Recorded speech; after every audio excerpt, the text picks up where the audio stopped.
Okay, in the interest of time, we'll go ahead and get started. So depending where you are in the world, good morning, good afternoon, good evening. Welcome to the first of our 4 panel events through what will be our Mercersburg at Home month.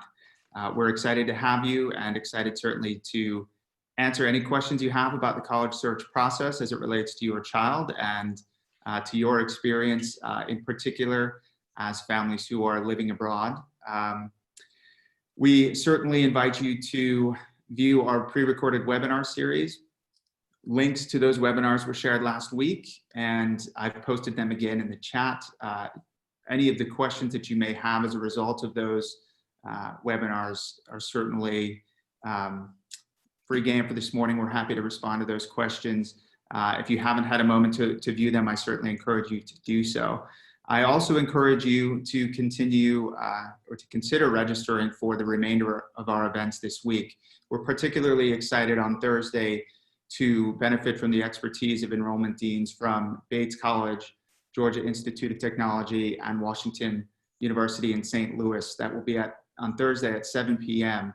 Registration for those events remains open, so we hope that you'll consider joining us, and we'll be excited to welcome our guests to campus virtually. I do want to remind everyone that a number of questions were submitted in advance of this panel event, but we encourage you to use the Q&A feature, which should be available to you at the bottom of your screen, to pose any additional questions that you may have through the course of this presentation. I will be monitoring that Q&A feature and responding to questions as we go, and certainly posing questions to my colleagues as well. So with that, I'd like to turn things over to my colleague, Stuart Titus, to introduce himself, and Austin Curwen, who will introduce himself before I begin to pose questions for the group.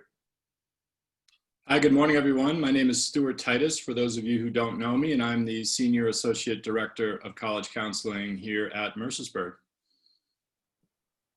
Good morning. For those of you who don't know me, I'm Austin Curwen, and I'm one of the Associate Directors of College Counseling here in the office at Mercersburg. Great. Well, thank you both for joining. Stuart, as I mentioned, I have some questions that were submitted in advance of the panel, and I'd like to pose the first question to you. And that question is, what are 1 or perhaps 2 ways in which international applicants might experience the college search process differently than other students? Sure, it's a good question. While all American colleges and universities are certainly looking for and marketing to international applicants, the process is simply different when you are trying to engage with a search from another country. And so the most obvious right now will be the ability to visit. And, strangely enough, with the virus, that playing field has been leveled a bit, because American students, for the most part, there are some exceptions, are still not able to get on campuses for tours and visits. I was just speaking with one admissions representative the other day who was speculating that there might be a window once students leave in December for the winter vacation for campuses to be open for several hours a day for tours only. But that's certainly one. I would say probably from our perspective, the biggest issue is that there simply aren't as many spots for students from other countries as there are for American applicants. And so while colleges are very cagey about this and they will never reveal actual numbers, we just know it's a bit more difficult for international students than perhaps it is for somebody holding a US passport. In the mechanics of the application process, there can be some subtle differences, not with the main application, but with some requirements surrounding the application. So for example, once a student is admitted and prepared to enroll, there can be a requirement for a certification of finance, which is usually the term colleges use. And that's basically a verification asking for a family's bank statement so that the college can verify the student's ability to pay the tuition for the upcoming school year. In the application process itself, there can be an English language proficiency requirement. So the Toefl is the most commonly known exam for international applicants to submit to verify that they can work at a high level in the English language. A lot of the time, there's some nuance to that, and students who attend boarding schools like Mercersburg are often waived from that requirement because they're already working in the language of the university. And so I think that's something that the family and a counselor can work through on a case-by-case basis as a student works to understand what the application requirements are. But for the most part, with the application process, it's exactly as it would be for an American applicant. I think in terms of strategy, international families are very ambitious when they want to invest their time and money, and they want to make sure that they're getting a good return on their investment. And so we typically see families want to look at universities and colleges that are recognized around the world. And our job is to make sure we balance that ambition with a well-rounded list that's going to give an international applicant a range of options regardless of the outcome. So we don't want it to just be Ivy League schools, for example, or major public universities. We want to have layers of applications so that regardless of what happens, that student is looking at 3 or 4 or 5 options at the end of the process. Great, thank you. Austin, one of the ways in which this process will certainly differ for international students is with regard to the process of applying for need-based financial aid. Are international families eligible for need-based financial aid? Thanks, Mike. That's a good question. The one thing is I will channel our colleague, Ruth Kramer, who works in financial aid at Dickinson College. It depends on the school. It really, really does. And I would say, in general, if you're looking at American colleges and American universities, there are very few who would say that they can happily fund all of the domestic students, let alone every single applicant. That said, there are schools out there that are actively seeking international students, and there are schools out there that will fund international students, but those are the exception rather than the rule.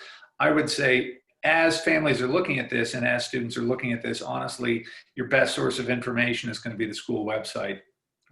It really, really will. And the one thing is, it's been my experience, having spent a lot of time looking at these, schools are going to be very good and schools are going to be very direct. And in some cases, schools will say, for example, that international students are not eligible for need-based aid, but they are for merit aid.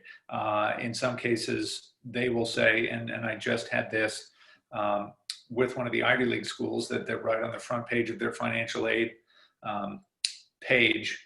It says that this particular school is dedicated to funding all students. And in those cases, it'll do what it says on the box. But honestly, the best approach here is going to be research. If it's unclear, contact the school directly. And so that's step one. And then step two of this is schools will be pretty clear with international families who are looking to get need-based financial aid, that again, if they offer this, they're going to want to be helpful as far as what the steps are. Domestically, there are a number of things. There's a form called the FAFSA, and this is for U.S. citizens and U.S. residents. There are a handful of schools that will actually ask you to fill this out and mail it to them just because it has all the data in it that will help them determine financial aid. One of the other instruments, and again, you'll see this occasionally, is the International Student Financial Aid Application. And again, for schools that do administer and distribute this, those are going to be some of the fairly typical avenues ahead for this. But again, it really, it's a school by school basis, and research is going to be your best friend. I will add to that the college's websites are a wonderful resource, and certainly I think the most reliable. We've recently subscribed to a program called College Kickstart, which also provides an abundance of information. Students will have access to their College Kickstart account in the winter term of their 11th grade year. through the fall term of their senior year. And in terms of providing robust financial aid information with regard to each college or university, including links to their respective websites, it's a wonderful resource and one that we are proactively encouraging our students to make use of. And it's a way also of helping our students to assess the financial viability of their list as well. Mike, I heard Austin refer to merit aid and financial aid. It might be worth just a quick second to explain the difference between merit scholarship and need-based financial aid. I'm sure some of our families know, but maybe just explaining that. Yeah, that's a very good point. So need-based financial aid is financial aid that is awarded on the basis of your family's financial circumstances. This is generally with regard to income, but also may include an evaluation of assets and other pieces of information in your financial profile. Merit-based scholarships are typically awarded on the basis of academic, athletic, or other types of merit contributions to the community here at Mercersburg Academy, for which any student might qualify. And is often awarded without regard to, not always, but often rewarded without regard to financial need. Right, and one last thing, just to add on to this, and we mention this when we do financial aid presentations, is that Mercersburg Academy will package and distribute need-based financial aid, in some cases very, very differently than the colleges and universities that we're applying to. And in nice ways, we're in the fortunate position to be able to do this. Certainly not every school is. So Stuart, I'm gonna throw the next question to you. And it sort of speaks to some of what you were addressing in the original question, but universities in the US are unique in that many subscribe to what we refer to as holistic admission practices. What does it mean to review an application holistically? Yeah, thanks for that. It's a really good question. There is a distinct cultural difference between the admission process here in the States and then certainly what we see in Europe and throughout the rest of the world. You know, probably the best way to begin this is to simply say that in the UK, for example, the universities there are really most interested in simply assessing whether or not the student can do the work at the university. Can they study and successfully complete their degree? And that's really about it.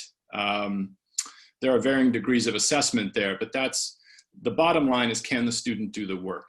Here in the States, the fashionable term is, as Mike said, holistic review. And what that means is that the college or the university is saying to the applicant that we are most interested in getting to know you as a person. We want to understand as much about you as we can through the lens of your application, your teacher recommendations, what your college counselor might have to say about you, particularly with your writing, with the personal statement that is submitted, and with any supplemental questions that are asked. We would like to finish our assessment with a three-dimensional sense of who you are as a candidate. We want to know what your aspirations are. We'd like to know what your particular skills and talents are in the classroom and interests outside of the classroom, so that it's not just about can you do the work, but we're really trying to project 2, 3, 4 years out, who are you going to be on our campus? And with the more elite schools, how are you going to make our campus a better place? What are you going to contribute to the life of our university? So as you can imagine, that is a complex and often murky, sometimes unclear process of assessment. But there was a lot of emphasis placed on narrative writing, whether it's the letters that we create that attempt to capture and encompass the students' experience here at Mercersburg. The teacher letters, which will really focus on who they are day in and day out in the classroom.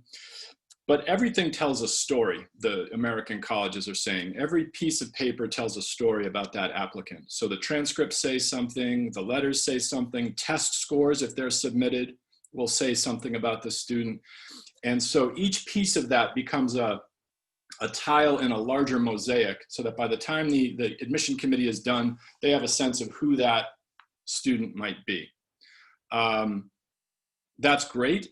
It's It's certainly different than the UK or other international processes, but it can make for a stressful period as a student wonders how they might be interpreted in the process. And so we spend a lot of time with our students here at Mercersburg asking them how they want to be presented.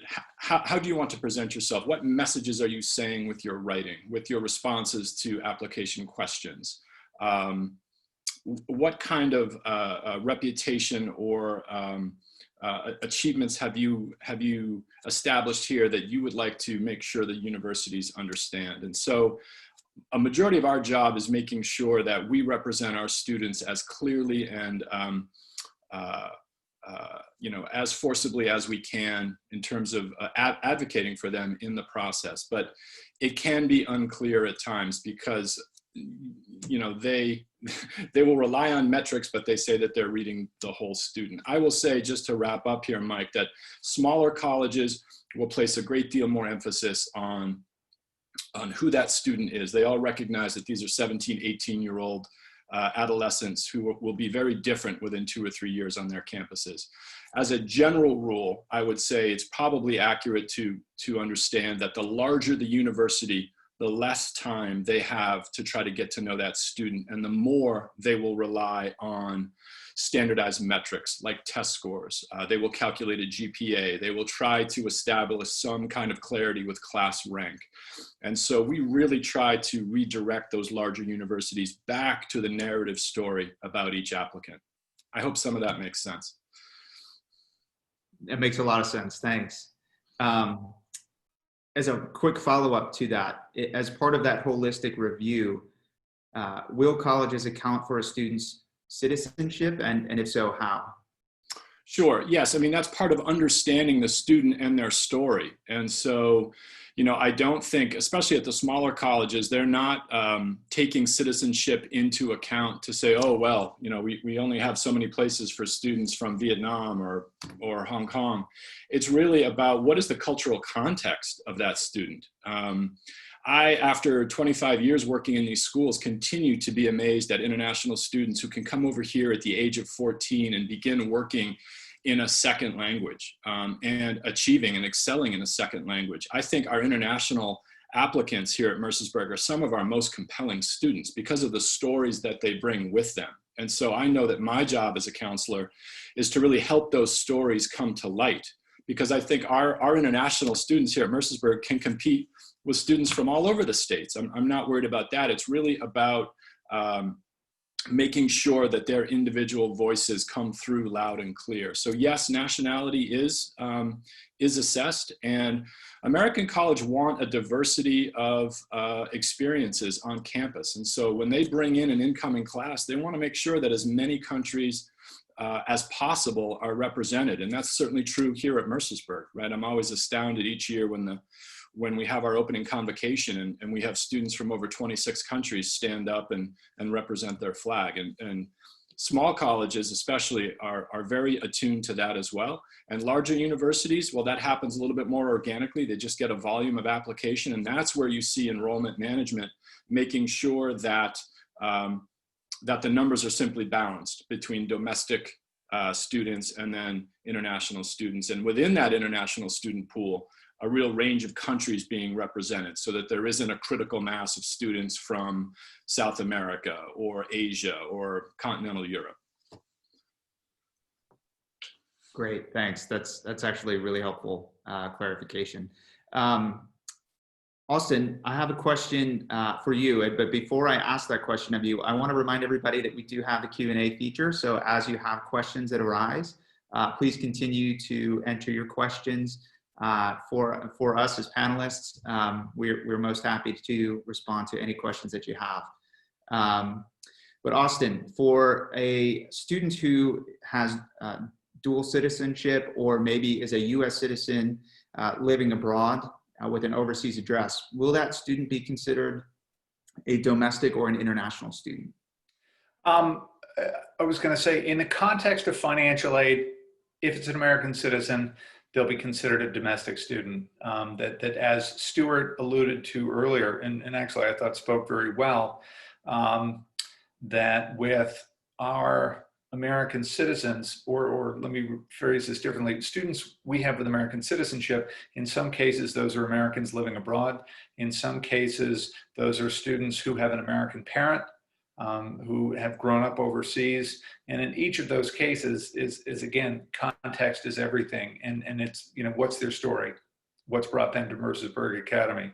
As far as the real sort of nuts and bolts, that in order to be eligible for federal financial aid, to fill out the FAFSA, that is going to be predicated on the fact that this student has a social security number, and really where they live is irrelevant. And again, I mean, this is more a benefit to people we have either for business or for government who are living overseas. And as we all know, in some cases, these are people who culturally, that's their home. And in some cases, for them, that's where their parents is going to be living for a year or two or three, and then on to the next place. But yeah, and again, as Stuart said, and he's absolutely right, smaller schools are going to look more closely at that, and they're going to consider that when they consider the mix. In some cases, those are incredibly interesting and incredibly compelling kids. With larger universities, again, they're going to be using a sort of greater scale of metrics, just as far as their institutional priorities. And it's been my experience that's a little bit of a wash. It doesn't necessarily give a student a nudge, but it also doesn't count against them. Great. And, as a follow-up to a portion of the question that was asked, is whether or not students have the option to apply, particularly for those students who hold dual citizenship as an international student or a US student. Typically, if you hold citizenship in the United States, you will be reviewed as a domestic applicant. You don't necessarily have the choice. That's really at the discretion of the college or university that you're applying to. Most will ask for the student to list their citizenship, and if they have dual citizenship, we'll make that determination independent of the choice that the family might prefer to make. Right, and Mike, if I can sort of follow along just with the residency thing for 1 second. One of the things is that we will have any number of families, especially if they're interested in state colleges or universities, that all of those are going to have fairly clear things about, what does it take for a demonstration of residency in a particular state. And given our proximity, some of the easy stuff is in Maryland or Virginia, or even North Carolina. And again, for most of the families, this is where they've lived for a long time. It's not as simple as my child can move there and declare themselves a citizen of. That's more involved. But again, take a look at the website. All the information is there. So we have just one or two more questions. So if you do have any questions, please remember to enter them in the Q&A. Stuart, back to you. As many of our seniors who are in the midst of preparing and submitting applications consider applying through an early decision application plan, can you describe the potential benefits and perhaps the potential limitations of early decision? Yeah, sure, happy to. This is a complicated year for early decision. And I say that because of students' inability to visit campuses and really get a feel for whether or not a school is a clear first choice for them. I think we are pretty consistent in the office and very thorough about saying that we never push a student toward an early decision application because of the binding nature of the commitment. And for those of you who are unclear on that, I will just say that very basically, an early decision application is accompanied by a signed agreement by the student, the parent, and the counselor that basically says, if I'm admitted, then I am committed to attending this school. So I will be enrolling over the winter and putting down a deposit and ready to begin paying tuition over the summer as I enroll in the fall semester. So it's a serious commitment, and it is complicated this year by the fact that students are not able to make the traditional American college visit with the tour and the information session and possibly the interview if it's offered. And so the discussions I've been having this fall, and I know my colleagues have as well, have really centered around the idea of the potential risks involved with committing to a school that they've only ever seen through a website. While I would love all my students to be able to jump on a plane or get in a car this holiday season, I just don't think that's going to be realistic. I don't believe the campuses are going to be open. So we have that on the one hand. And then on the other hand, we know traditionally, and certainly this year, that the early decision deadline is perhaps the most powerful tool that a student has to access an elite college or university. We see on average, not entirely, but on average, admit rates can be significantly higher. And by that, I mean 5 to 10 points in the early decision round for two reasons, basically. Universities want students who want them. They know that those are the most productive, efficient, happiest students.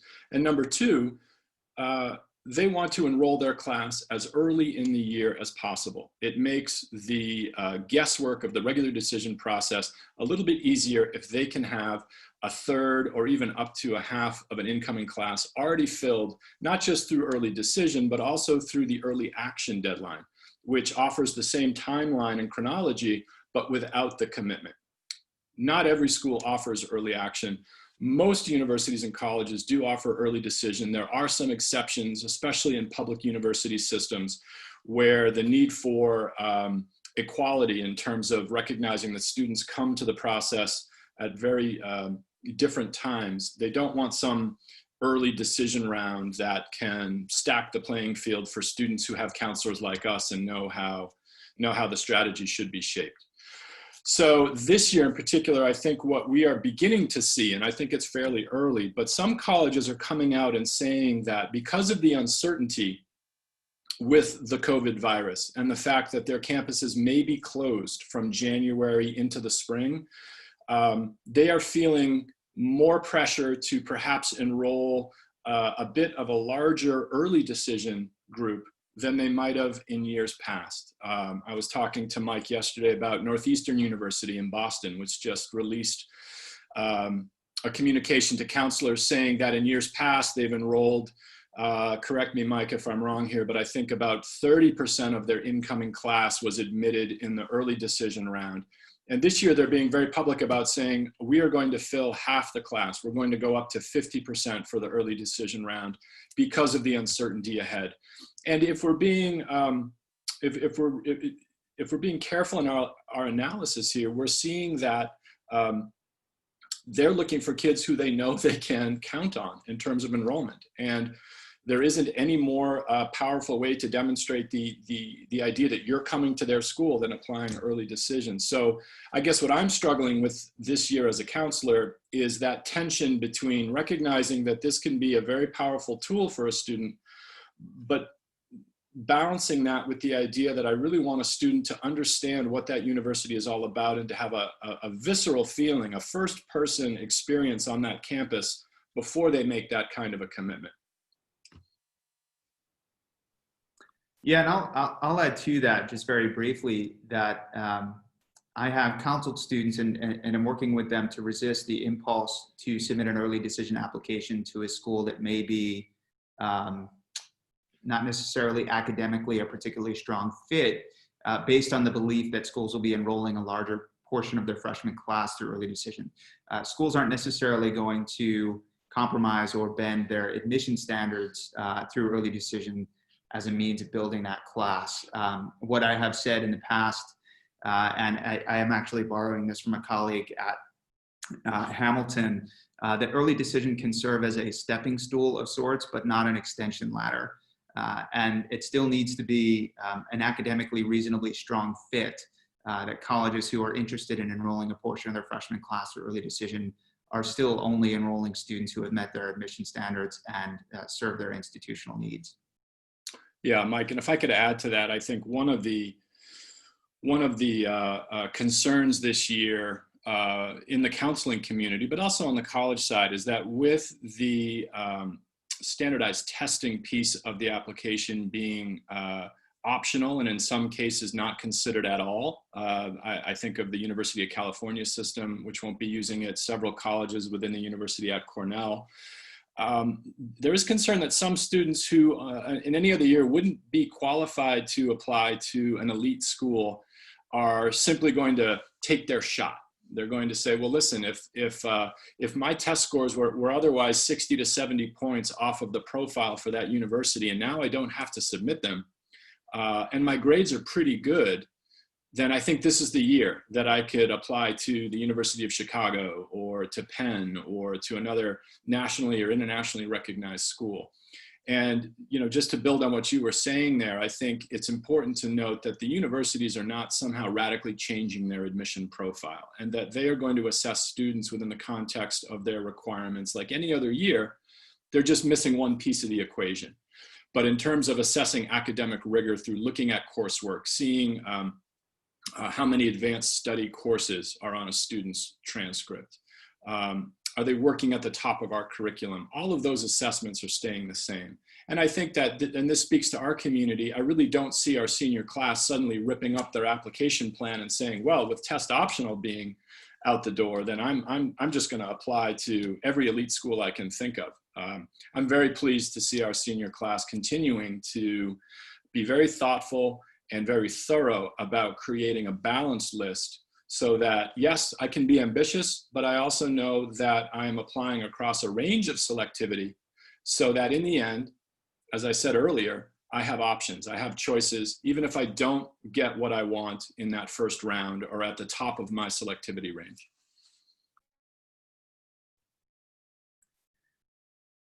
If you don't mind, I'm going to take the next question myself. So the question is also in relation to early decision, and it's about international students who have enrolled in the 11th grade at Mercersburg Academy and for whom English may not be their first language. So whether or not early decision might be an appropriate choice for those students. I would say, you know, our process is all about helping students to identify best fit and a range of options across the spectrum of selectivity. And so early decision may in fact be an entirely appropriate choice for that student if that student has identified a school that is their top choice school, is an academically reasonably strong fit, and is also financially viable, is an affordable option. And so the experience actually working with students who are new to Mercersburg Academy in the 11th grade, and including those for whom English is not their first language, is very much the same as it would be for any of the students that we support. Those students who have all enrolled at Mercersburg Academy, having already gone through the process of applying, the vast majority of whom have submitted tests of English as a foreign language to prove their English proficiency in an effort to thrive here.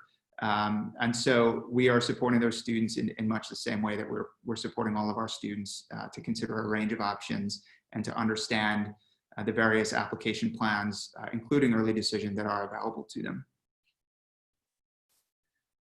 So Austin, we've talked quite a bit about the process of applying to colleges and universities in the United States, including holistic admission review, early decision. We do have students, international and domestic, who choose to apply to a range of colleges and universities outside of the US. Can you talk about the various types of support that we provide to students who are interested in attending a college or university in Canada, or the UK, or elsewhere? Sure. For some students, those are going to be great options for a variety of reasons. I would say, and international families will know this well, that the cost of education in the United States relative to their home countries in some cases is just exorbitant. I mean, it really, really is. For both international and domestic families, we have a number of them. And I would say, Mike and I were talking about this the other day, probably the country that more students will consider for a variety of reasons is actually Canada. And the Canadian universities are incredibly strong. They've got a range. The match between Canadian universities and American universities, just as far as curriculum, just as far as approach to admissions, is very similar. So for the students and the families, this process feels very familiar to them. From a price point standpoint, The Canadian universities, I think as a rule, are going to be a more affordable option for all families. For Canadian universities, for international students, and this includes American students, their financial aid, again, serves their Canadian citizens as opposed to students from Europe, students from South America, students from Asia, but that's a great place to look. One of the other things that we will certainly have students looking at is also the UK. And as Stuart alluded to earlier, that's a different application funnel. I would say, speaking very broadly, the best applicants we have for students looking at the UK are students that will have either national or international qualifications. In this case, even though Mercersburg Academy is no longer an AP school, for the time being, we're going to keep offering AP courses. And students who are serious about this, we're going to encourage them to sort of stay on that track. The second part about it is, as far as the UK goes, just from an affordability standpoint with their domestic students, the fees there they max out at about £9,000 sterling. For international students, again, as far as value for money, even if you're an international student there, it is a much more reasonable option than the United States. That said, it can be a very different experience. It is not a liberal arts environment. If you're looking at the UK or European universities for that matter, that the student has to be very, very sure of what they're interested in studying. And that's what their course of study will consist of solely. If somebody's wanting to do biology, it's just biology. If they say, how about an elective in Italian? They don't offer that. But again, I would say the best thing is, if because of proximity to your home, if because of cost, this is a great conversation to have with your student's counselor. And again, within the office, that we have a huge familiarity with a number of different systems, and we're happy to have those conversations. Thanks, Austin. I just want to provide a quick point of clarification. I think you misspoke when you said that we would continue offering AP courses. We'll continue to administer AP exams, and we do have a number of courses that are aligned with the AP curriculum, and will prepare students for those exams. But our courses are now carrying an advanced studies designation. Right. Thank you for that clarification. That's what I meant to say. You're absolutely right. Right. Okay. Well, that appears to be the limit to the questions that have been posed for the panel. Stuart and Austin, I'll give you one chance to kind of offer some parting words of wisdom, if you have them, for our audience before we sign off. Yeah, just one thought, Mike, about approaching this process from an international perspective, and that is, in my experience, there are a nice range of schools that international families are attuned to, are aware of. They often are some of the best known schools here in the United States. The Ivy League, for example, some of our better known public universities. I think of the University of Michigan. I think of some of the University of California campuses, UCLA or Berkeley. One of the challenges that I face as a counselor is trying to educate and open up a broader range of choice for international applicants. And usually the smaller the school, the less familiarity there might be for an international family. And so I would simply say, without sounding like I'm being overly aggressive about this, I would say some of our best educational institutions here in the United States are our small liberal arts colleges. And while they may not carry the same name brand recognition, they are every bit as good, and in some cases superior to those that are more recognized abroad. And so if there's any advice that you could give to your children or help us in terms of educating them, it is to keep an open mind about some of the choices around the country that perhaps are not as recognizable as other names, and taking those options seriously and balancing them and comparing them to some of the schools that maybe you're more familiar with. Because I will tell you that at there's a correlation in terms of just how interested those schools are in your children. And if they're not getting 5,000, 10,000 applications from your home country, they're going to be very interested. Whereas some of these larger universities are receiving thousands and thousands of applications from your home country, from students who are staying in the country and going to high school, or students who are here in the US at boarding schools like Mercersburg. And so the applicant pool there is just already very competitive. And at some schools that just don't see the same volume of international applications, the stock of that particular student can rise higher than it might at the University of Michigan, for example. So that's my only piece of advice, is keep your options open, look at a wide range of schools, and allow us to perhaps recommend or introduce a school that you're not familiar with. Austin? Yeah, I mean, I agree with Stuart 100% that your best resources as you get into this process are really two things. One of them is your student's college counselor, because this is what we do. We visit on an average year dozens of different colleges and universities. We will speak with dozens of different colleges and universities as far as reps go. And we're interested in these schools because we want to make the best fit for our students. So certainly use the office as a resource. The second thing I would say, as far as international students looking for financial aid, yeah, I mean, really go through the go through the school's website, and go through the financial aid portion of the website. And the other thing is go through the international applicants portion of the website. That sometimes you've got to do a little bit of a bank shot to find the information, you know, but schools, as much as they can do, want to provide as much information as they can for students who are considering admission there. And again, I mean, it's a process. Talk to your student's counselor, and also outside of that, do your own research. You know, make sure that things are tracking the way you want them to track. So yeah, not rocket science, but do the work. Great. Well, thank you both very much. I would like to just offer actually a rather simple piece of advice, and that is to continue to communicate with our office and with your child's college counselor.